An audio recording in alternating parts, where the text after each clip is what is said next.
So first we studied about kingdom Monera. In Monera, you have to know that they are all prokaryotic, and all prokaryotic are unicellular. There will be no multicellular prokaryotic. They are only unicellular. Now this is kingdom Protista. So this kingdom was given by the 5 kingdom classification was given by Whitaker, R.H. Whitaker, and the 5 kingdoms were Monera, Protista, fungi, plantae, and animal. So in kingdom Monera, we had studied about bacteria. They are all bacteria, which are classified into Archaebacteria and Eubacteria. Archaebacteria, as the word archae means archaeologist, so something to do with the old. So they are the oldest bacteria, and Eubacteria is like eukaryotes. Okay, they are new, but they are not eukaryotic. The word EU means something new. Okay, in Archaebacteria there are 3 types: halophiles, thermophiles, and acidophiles. Halophiles means they can withstand saline condition like salt condition. Okay. Thermophiles, they can withstand high temperature. Methanogens, they can withstand methane gas, or they produce methane. They can grow in very hot area. Okay, if you see cow dung, no, it is very hot. It has lot of energy. That's why it is used as a fuel. Then in the eubacteria, we classified them into 2 types: autotrophs and heterotrophs. Autotrophs is further classified as chemoautotroph and photoautotroph. Chemoautotroph means they will use chemicals energy. They will oxidize the chemical, and then in chemistry you have studied that when the electron moves from one orbit to another or from other orbit to another, it releases energy. That energy they are using. Okay, oxidation means moving the electron from one orbit to another. In that there is release of energy. This energy they will use. Autotrophic, they will be green in color. Example, blue-green algae or cyanobacteria. They will use photosynthesis. And then we have saprophyte and parasite. Parasite means they will cause harm and they will depend on the host. Saprophyte, they depend on dead and decaying organic matter. Okay. Now let's see some characteristics of Protista. Okay. Some characteristics of Protista. You wrote Protista, no? Now let's write few points on Protista. Now it includes single cell eukaryotes. You can just write single cell eukaryotes. So they are all single cell, means they are unicellular. Okay. Now this classification, if you see from small to big, they have done properly classified. First, Monera, very small. Then Protista, single cell, but slightly bigger than Monera. Then we have fungi. Fungi you can see. Okay, fungi we can see.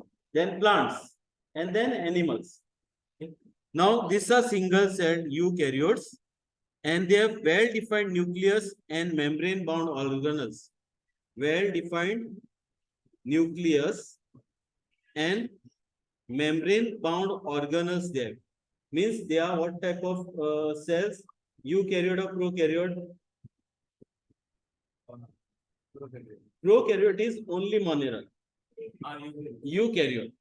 Eukaryote means their nucleus is well covered with membrane. Okay, they have nucleus which is covered with a membrane, but in prokaryote, the nucleus is just lying. The chromosome, it is just lying anywhere in the cell. It is not fixed at a place. Eukaryote, they have well-defined nucleus. Nucleus is there. In prokaryote, we call it as nucleoid. Okay, in prokaryote, nucleus is not there. We call it as nucleoid. What is void? VOID. What is void? Space. Okay, void means hollow space. So nucleoid means the nucleus is covering all the space. It is not at a fixed place. And membrane-bound organelles. They also have membrane-bound organelles. Name any 2 organelles plants have or animals have. Plants. Organelles. Chloroplast.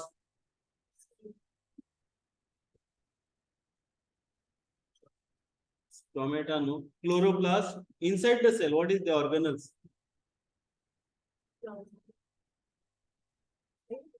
Chloroplast is one. Then which is the powerhouse of the cell? Mitochondria. Which is the suicide bag? Lysosomes, ribosome, endoplasmic reticulum. Okay, these organelles are all membrane bound. Okay, there are few organelles which don't have membrane at all, but mitochondria, chloroplast, they have their membrane. Then some have flagella or cilia. What is use of flagella and cilia? Here you can see the flagella and cilia. Okay, this is flagella. What will be the use? This is cilia. What is the use of flagella? This tail. It helps in moving. This flagella will rotate like a turbine and it will push the organism forward. So these are some points on Protista. Let's go to the next one. The kingdom Protista, they are mostly or primarily aquatic. So aquatic organisms. These you will find mostly in the water. Okay. They are mostly aquatic.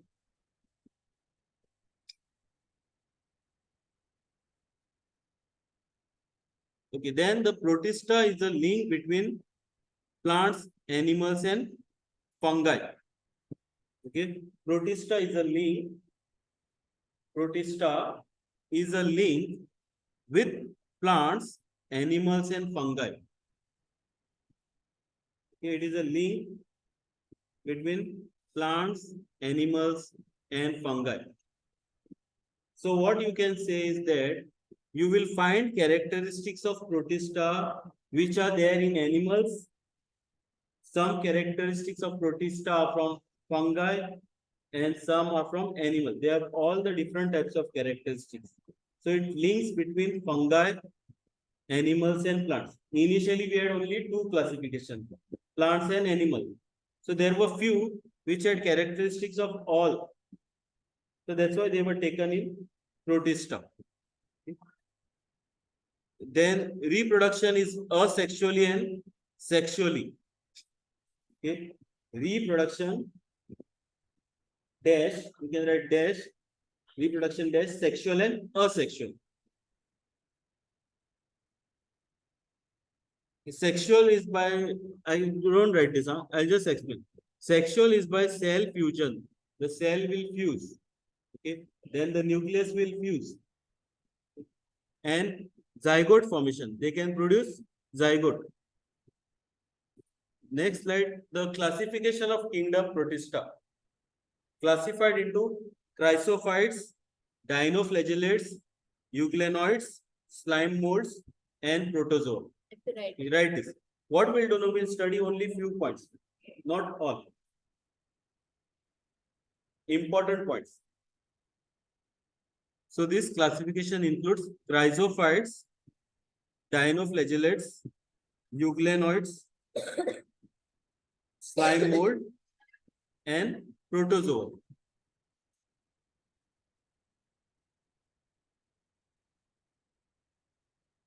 These are also in increasing order of their characteristics. Flagellate. Okay, what is flagella? Flagella is the tail like. So there will be something two flagella, dinoflagellates, euglenoids, slime molds, and protozoans.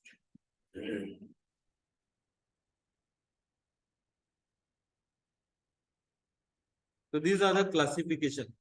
That is chrysophytes, dinoflagellates, euglenoids, slime mold, and protozoa. Now we have to study minimum for your at least two characteristics and one example. At least study two and one example. But for NEET, you have to know everything. So let's see whatever is there. So first, chrysophytes. Okay, you can write Chrysophytes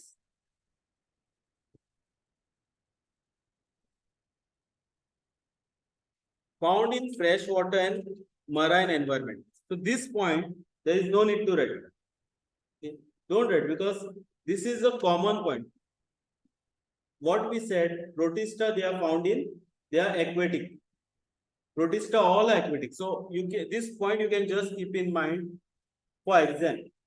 So if you forget anything, you at least write one point as found in found in freshwater and marine environment for all the 5 classifications. Okay, because finally they are Protista and Protista they are aquatic. Microscopic and flat float passively in water currents. Okay, they are microscopic and float passively in water. Don't write this point. I'll tell. Finally, if you want this point, I'll give PPT to you all. But whatever important points are in red. Now, what is this float passively in water currents? But what is this float passively? What is opposite of passive? Active. What is active? Always. Huh? You have to do it. Yeah, active means you are applying your force and you are doing it. Active means you are using your energy to do something. When I am active, I am having energy. Passive means they are not having energy. They are just floating in the water. Which side the water goes, that side it will move. Where the water goes, that side it will move. With the water current. Okay. They are moving with the water current. Even if they want to go to the other side, they cannot go. Because they will go where the water goes. They cannot move by their own. Most of them are photosynthetic. Now write this point. Most of them are photosynthetic. Most of them are photosynthetic. Means they will be in which color? Green color. They are mostly green in color. Okay. And they will be photosynthetic. Not only green, there are other pigments also other than green which has to do photosynthesis. But mostly they will be green. Example is diatoms and golden algae. Example is diatoms and golden algae. Okay. So example, diatom, golden algae. So color is gold, somewhat like this. So only these 2 points at least you have to know. Then we have diatoms. Now in chrysophytes, we have to study diatoms. Why do you think they are called as diatoms? There were something 2 joints. See if you can see here, 1, 2. Okay. This is also 2. It is like a tisro, you all know, no? Clamp joint. So they are, because there are 2 which fit as one, as in soap box. You all have seen soap box. Okay, it is like that. That's why it is 2. They have silica cell wall. So diatoms just write siliceous cell wall. Diatoms just write chrysophytes. We are studying chrysophytes. Under chrysophytes, we have to study one example, that is diatom. So diatom, they have siliceous cell wall. What is siliceous cell wall? Silica means it is made up of silica. Write this point full because this is easy to explain. Means it is like a soap box, soap case. Okay. Soap case has 2 parts. Okay. Diatoms, they have siliceous cell walls forming 2 overlapping shells.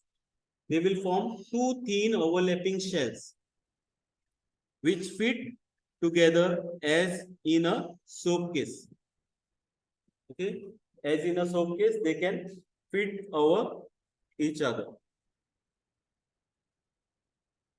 Then they are chief producers in the ocean. They are chief producers in the ocean. What do you mean by chief producer?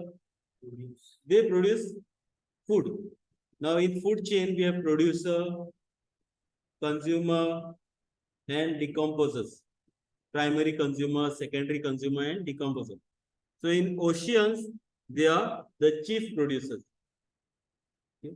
They will be the producers, and from there will be other organisms will eat these items for their food. Okay. If you want, you can go slowly on. They are the chief producers. You can see the pictures. Two, there are two. Here also it is like there are two discs. Okay, one will be below, one will be above.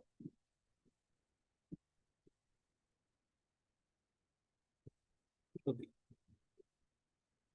Chief producer, the cell wall deposit of diatoms over billions of years in the habitat is known as diatomaceous earth. Okay. Now, what is the use of this diatomaceous cell wall? It is used for polishing, filtration of oil and syrup. This powder. Okay. That is not important. This is used for polishing, filtration of oils and syrup. Okay. The second. Now this is second.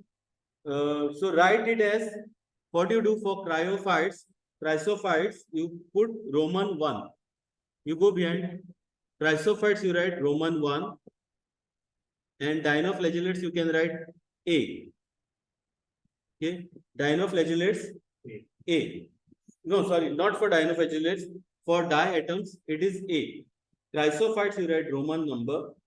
And now this is dinoflagellate. This is completely a different classification. So you write Roman number 2. They are mostly marine and photosynthetic. Again, it's the same point. Common points are very important so that you can write. The examiner will give something at least, if you forget. They are marine and photosynthetic. They appear yellow, green, brown, blue, or red depending on the main pigments in the cell. So depending on the which pigment they have, they will appear yellow, green, brown, blue, or red. Okay. Don't forget this first point. Right. Second point. You just write cell wall has stiff cellulose plates. Cellulose plate on the outer surface. Cell wall has stiff cellulose plate on the outer surface. It has a cellulose plate. So if it is asked differentiate between diatoms and dinoflagellates depending on cell wall, in diatoms it is silica. In dinoflagellates it is cellulose plates. Okay. Now this you can see red tides. Why it is red color? Because they are all dinoflagellates which are there, which is giving a red color appearance. Because we saw dinoflagellates can also have red pigments in their cell. So it is red is because of this dinoflagellates. That is water. Yeah, this is water. Okay, and water is looking red because of the dinoflagellate. Now here you saw two flagella. So write just two flagella. There are two flagella.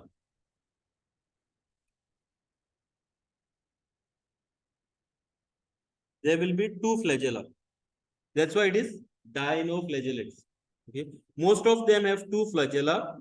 One lies longitudinally and other lies transversely. One will lie longitudinal and one is transverse. What is longitudinal? Now, if I say human being, if I want to cut you longitudinally, how I will cut you? Vertical. Vertical cut. That is, I will get two equal halves. Okay. Longitudinally, if I cut, I get two equal halves. And transversal means this. I will not get two equal halves. I mean to say equal is I will get half nose, half mouth, one ear, one hand. But if we cut transverse, we will not get. Transverse is horizontal cut. Longitudinal is vertical cut. So here you can see longitudinal flagellum as well as the transverse flagellum. There are two flagella, longitudinal flagella and transverse flagella. Red dinoflagellate, example, Gonia lux, okay, Gonia legs undergo rapid multiplication. So the write this. This red dinoflagellates example is very important. So if I now what is the example of chrysophytes? Diatom. In chrysophyte, we have studied one example, diatoms, and we have studied it in detail. Here in dinoflagellate, the example is Gonia lux or red dinoflagellates.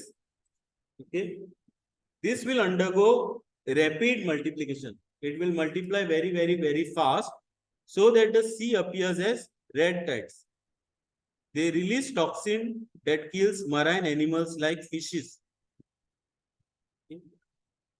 They release toxins which will kill marine animals. You can.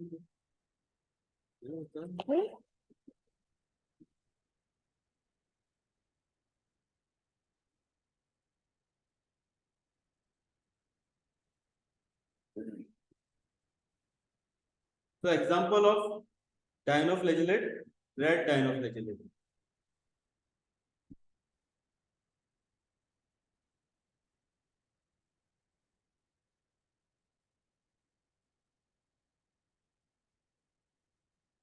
They release chemicals or toxins that will kill the fishes.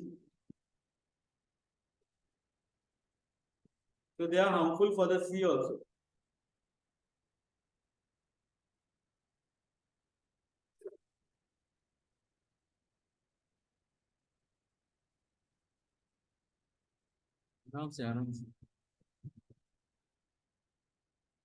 So most of them have two flagella, one is transverse and one is longitudinal. That is the main point. Okay, if one characteristics is asked for dinoflagellates, just write dinoflagellates from the name only you can say that it has two flagella. One is the transverse and one is longitudinal. That point from the word only you can remember. Okay, like this there are many. So you'll get confused. For protista you have to learn few, from fungi you have to learn few, and for plantae you have to learn, animals you have to learn. Animals is easy, right? Species, birds, fishes, amphibians, okay, humans,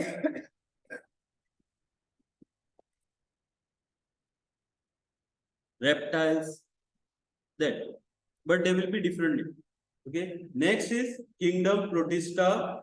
So here you write Roman number 3. That is euglenoids. Euglenoids. Euglenoids. And in bracket you write euglena. Same word but euglena. This is the example. Okay, euglena.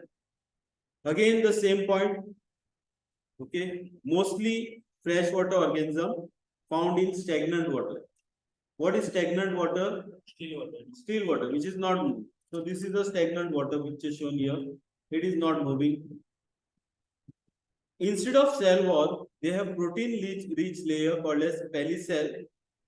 It gives flexibility to the body.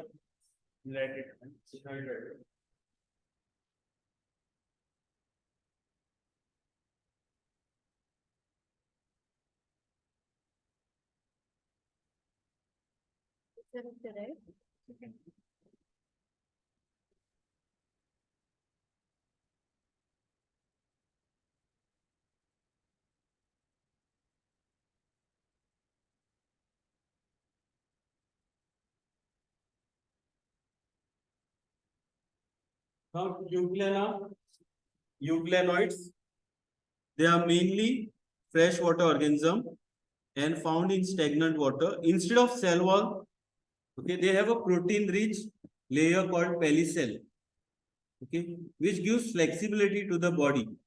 They are flexible. They also have two flagella, one short and one longer. This also will have two flagella. But only difference here, what is the difference between two flagella of dinoflagellates and the other one, euglenoids? How is the flagella of dinoflagellate? One is longitudinal, transverse, and here it is, one is long, the other one is short. In the diagram you can see long flagellum, short flagellum. So these points are important points. These are something which are different for euglenoid, that is palisade. You can learn the diagram. No need to learn the diagram. Okay.